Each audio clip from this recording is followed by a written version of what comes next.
All right, and good morning. Today, I am fortunate to have Oksana Middleton, Mako Loan Shark, here to talk about the lending side of the business. She's Florida based and been in the real estate industry 7 years. First as a home buyer, going into investments, and then swapping over to the other side where she's seeing the activity and ways to leverage, especially other people's money, into helping you find the home that you're looking for. Welcome and good morning. Good morning, everyone. Thanks for having me, Jim. Yeah, my pleasure. My pleasure. Let's jump right in. I wanted to talk a little bit today about, if you're trying to get that lifestyle in the Sun Coast, how do we afford it or how do we finance it and how can we do it? So, what are the different types of mortgage loans available to home buyers on the Sun Coast and how do they cater maybe to the different lifestyles? Oh, sure thing. There's kind of two types, I guess, to quickly identify that is there's a traditional and a non-traditional option. Hmm. Traditional option is going to be what most people think of a fixed rate or adjustable loan options that are typically going to be backed by that government sponsored agencies like Fannie Mae or Freddie Right. Mac. Now, they are going to have specific guidelines around things like your credit score, your income, as well as down payments. Now, these are going to be great if you have steady income and a decent credit history. But we know that not everyone's Hmm. going to be fitting into those boxes. So that is where the non traditional options for financing come in. These are going to be designated for people who might be self-employed, for Hmm. instance. Like we know a lot of people move down to Florida to enjoy the lifestyle. You want to be able to, hit the beach, but also do a little bit of work. So, having irregular income, some people are commission based, Right. or people might even have some past credit issues. Now, non traditional options can include things like a bank statement loan. That's where I would look at your bank deposit instead of a traditional income Hmm. verification, or even a private mortgage where we could be a little more flexible on the requirements. So essentially, these options are really to help open doors for people who might not qualify under the traditional guidelines, Right. but are still perfectly capable of buying a home. Okay, so maybe somebody who's what we call a W-2, working for somebody, getting a steady paycheck, they can check the boxes, go through a traditional style mortgage application, and be backed by the government Correct. and set up. And then if you're 1099 or working some other way with your income, or not even having income, but maybe having something available to help support it, you have other means and methods to go through to get a loan. Exactly. Okay.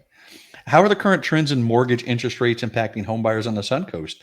And what should prospective buyers consider? Oh, so honestly, I've been getting this question kind of a lot, Uh, especially with um, the elections coming up. right, So right. everyone's asking, should I be buying it before the election or after the election? Personally, I recommend to consider a few factors. Now, we know that elections often bring uncertainty, especially around like policies that might affect the economy, Hmm. interest rates, housing regulations. So some buyers would prefer to act before the election to avoid potential changes that could impact their Right, housing affordability. Housing prices are, as we know, you and I, primarily driven by supply and demand right. more than the electoral outcomes. So if the demand remains high and like inventory low, prices are going to continue to Hmm. rise. But if there is a dip in the market due to economical or political uncertainty, waiting could make sense. But most important is just consider your personal situation. Do you have a need to buy right away? Like, are you relocating for a job, for Hmm. example? Is there an expanding family and so on? Or are you actually able to afford to wait? And also, is it a buyer's or a seller market in your area, right? Right. In general, if you do find a good deal, I and the interests are favorable like they are now, I would recommend to buy before the election. And if you are concerned about potential market Hmm. changes or instability, you can wait. But again, you are going to be running into the risk of higher higher prices and Right. rising rates. So I guess it comes down to it depends, Yeah. right? Yeah, what your personal factors are, and I know it can be very hyper local. I know looking at some zip codes, they're definitely in a buyer's market, and other zip codes right next to it are in Mhm. a seller's. So, having to go through those different factors so which works for you. Let's shift gears a little bit Right. and tell me, how does a credit score specifically impact someone's ability to secure a mortgage? Honestly, I have programs that can go as low as 500 Oh, credit wow. score. Now, what the most important factor is not the credit score, but actually your repayment history, because Okay. that is what's going to be weighed out the most with the lenders. Right. So that's just really a starting point. Don't get too hung up on it. Reach out. There's a lot of other factors involved. Yeah, it's not a limitation. That's all I Right. will say. Walk us through the mortgage pre approval process and what's crucial for it to be a smooth transaction. Absolutely. So the process can feel overwhelming at first, and trust me when I tell you, as I've been investing in real estate, I've purchased plenty of homes, so it feels very daunting, but it's Right. actually pretty straightforward once we kind of break it down. So it is going to start with a pre-approval. That's kind of where we're going to look at your financial situation, so your income, any debts, your credit score, your cash available for like down payment, and that's going to help figure out how much you can actually borrow. So in a sense, we're setting your budget. Now, from there, once you found the home that you love, we get into an actual formal application stage. And that's where we're going to submit all your paperwork to the lender. Once the lender approves, they're going to issue a commitment letter. And then we move to the underwriting process, which in a sense is just a fancy way of saying that lender double checks everything Hmm. before their approval. And then once every box has been checked, the loan is funded, and that's where you guys get the keys to your home. Now, that does sound overwhelming, but that's why I'm here and I will guide you through every step. Yeah. I think people, they're making the biggest purchase of their life. And you do that maybe 1 to 3 times where uh, real estate professionals are doing it, you know, probably hundreds of times. So, listen to them, follow Right? through. It's not as daunting as you said, but there are certain things you have to do, and you have to hit the timelines. You have to hit the commitments that are listed in there. So, making sure that you follow Correct. through that checklist. What should home buyers know about closing costs, and how can they prepare for them? Great question. Honestly, I think the most important thing for people to understand is you don't actually have to have everything figured out before you talk to a mortgage broker. Hmm. My job essentially is to work with you to find the best solution. Now, it's going to be helpful to know your credit score, your income, and how much you are capable with paying each month, comfortable with Right. paying each month. But beyond that, I am here to help you with all the details. The earlier you get pre-approved, the better. It's going to give you a clear idea of what Hmm. you can afford, and it makes the whole buying process so much easier once you have the financing in place. Now, I'm sure you've dealt with plenty of cases where the buyers fall in love with a house, but they're not pre-approved, and then they find out they can't even Right. get the loan that they need. And kind of what I typically do with my initial conversation with the buyer is I try to figure out their buying power before we even begin the application process. So I find out what they currently pay, what their new payment Hmm. goals are, and the cash that they have available. And then I explain to them the cost of money, and within about 15-minute conversation, you're going to know your buying power without doing any paperwork. Yeah, I think that saves quite a bit of depression's not the right word, but disappointment where you go out and you look for that house, and then when you do the numbers, you're like, wow, I'm not even close.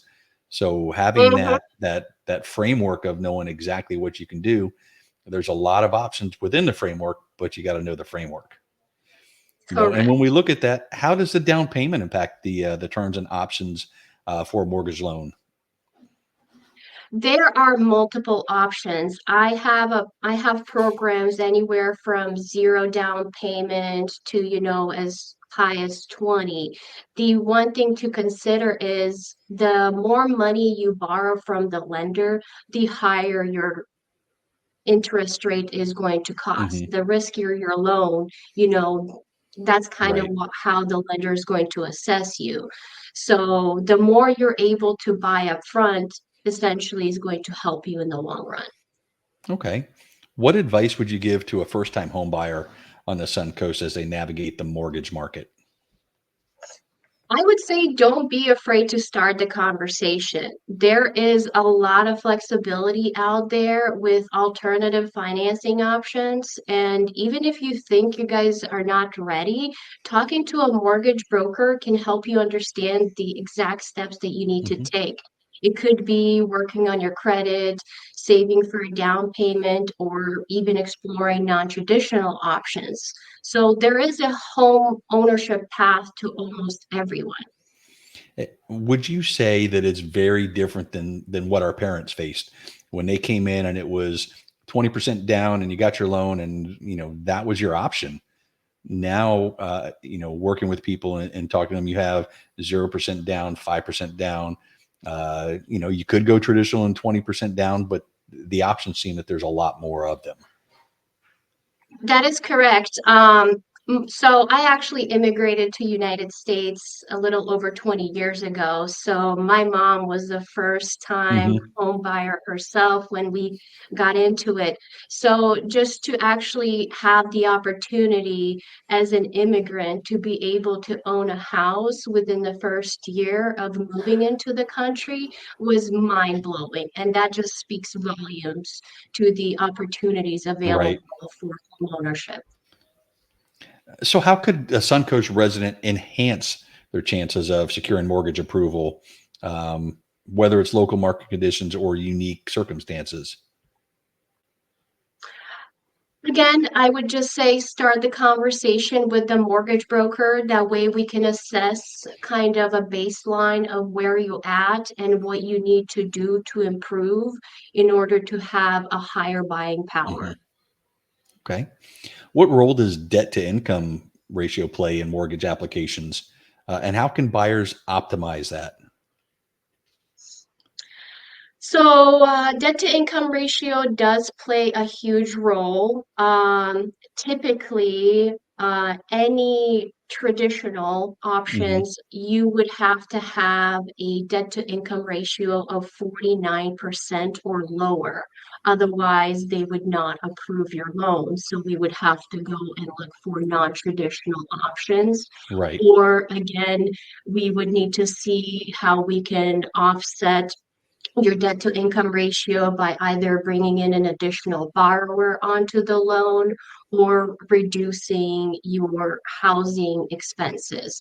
For example, a lot of purchases with condos are unfortunately a difficult process due to the high HOA fees. Hmm. Unfortunately, the condo associations that carry flood insurance, they don't have full policies. Initially, when you get that calculated, that could offset your housing expenses to be even higher because you didn't initially plan to have flood insurance, did Right. you? So these little things can make or break it for you. Okay. How do the different mortgage terms, 15-year versus a 30-year, affect long-term home ownership costs? Essentially, the biggest thing I would say is going to be equity. Now, do you plan to be in your home long Mm, term? right. If If you don't, I would recommend going for a 15-year because you're able to recoup your money quicker. Now, if you don't plan to reinvest that money and you plan to stay in your home pretty much for your lifetime and potentially have a family generational home, then you can go for the longer span. Okay. Uh, let's talk about the concept of points in mortgage lending, and when might it be advantageous for a home buyer to pay them? Great question. So kind of going back to the DTI ratio. For example, if we're pricing something out and the DTI ratio is too high, we could end up reducing that by purchasing down Hmm. points. Basically, prepaying some of those expenses so it's not calculated on that monthly basis. Exactly. Okay. Can you clarify the requirements and benefits of mortgage insurance? And then, is it hit impacting different property segments different in the market? I'm not certain on that, but the typically you will have to pay mortgage insurance if you put down less than 20% for Hmm. the home purchase. Now, you can either actually prepay it up front, or you can actually just break it down over the life of the loan. So again, kind of going back into Right. your financial situation, are we trying to make something work? We could again prepay that mortgage insurance. Okay. Uh, what are some of the common misconceptions or mistakes that residents have about mortgages, or what are you seeing that people don't know until they actually sit down and talk with you?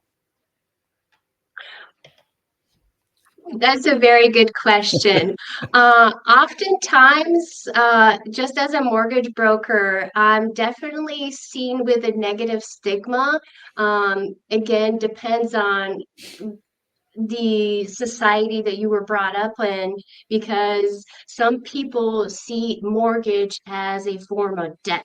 So they Hmm. don't even want to be associated with a mortgage. I personally see it again as an opportunity. There is so many real estate investment opportunities within our Suncoast, and just to have an opportunity to live in such a beautiful area is just mind blowing. Okay. How does mortgage refinancing work? And what scenarios might prompt a homeowner to consider that option? Great question. I'm actually working with some people that are going to be using some refinancing and even home equity line of credit to rebuild their some of the damage that they've got Hmm. within our recent hurricane that has hit. Refinancing is amazing. If you, for example, purchased a home in the last 2 years and you purchased a home at a higher rate, like around 7%, right now the rates are very beneficial for you to refinance, which can also help you lower your monthly payments. And I know with inflation hitting us all Hmm. hard, we can all, benefit from a few dollars. Right, right. Is there a standard spread that you look at for how much does the rate have to come down to refinance, or is it really you just have to do the calculations each time and see what makes sense? So actually, there are guidelines. Mortgage brokers, in order for us to provide you with a deal, it has to be favorable to the borrower and at Right. least reduce your expenses by 1.5%. Okay. What advice do you have for Suncoast homeowners interested in leveraging home equity? As you just talked, obviously there's some times where maybe you need to do repairs. How else can they use it? I know some have used those to invest in additional property for investments. Um, but what are some of the steps, or how can we manage that? Great question. Some of the ways to manage that too is you can actually pay off credit card debt. Okay. And, we have holidays coming up. We all know sometimes we could acquire a little bit more than we anticipated. Or, for example, too, you want to, make some upgrades to your home. right? So you Hmm. already have that equity. Utilize it, upgrade your home, and then get it reappraised. And guess what? The improvements you made are giving you even more equity. You can pull that out and invest in another Right. property. And it just keeps on giving from there. I have a very easy refinance process. It could be done within a 5 minute of application and then can automatically show you an approval. Or even if it does deny you, I will still review that process and still look at all the options that you may be eligible for. Okay. How can Suncoast homeowners effectively manage financial challenges that can impact their ability to meet mortgage obligations? Great question. I think the biggest thing is setting the budget and, Hmm. staying within that budget. I personally monitor my finances every month. So I review my bank statements, I review my credit card statements. That way I can see if there's been any, changes to my financial situation, and I can account for that. If you're going to be needing some improvements, try to set a budget and put away little by little rather than having to run into a huge expense when you do end up getting into that situation. Okay. What strategies would you recommend for any homeowner interested in paying their mortgage ahead of schedule? And when is this approach beneficial? That's a good question.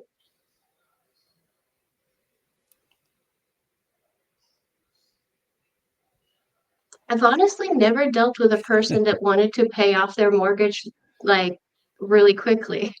So you stumbled me on that one. Oh, what? I wonder if it's not my parents used to talk about getting out from under the mortgage. But as society has changed and some of the things you talked about earlier here, where, maybe there's better options than using that money, leveraging that equity and something else rather than just having it pay off and sit there. Cool. Yeah, that's possible. I know that there are options of making two mortgage payments a month, Mhm. which can help you pay that off a little quicker. But again, what is your long-term goal, right? Right. Do you plan to keep that property or do you plan to stay there long-term? Perfect. Looking ahead, what emerging trends or changes do you foresee in the mortgage and housing market that buyers and sellers should be aware of? As you know, our Southwest Florida Suncoast location is always a popular Hmm. destination. Honestly, I think that we're still going to continue fairly steady with the real estate market.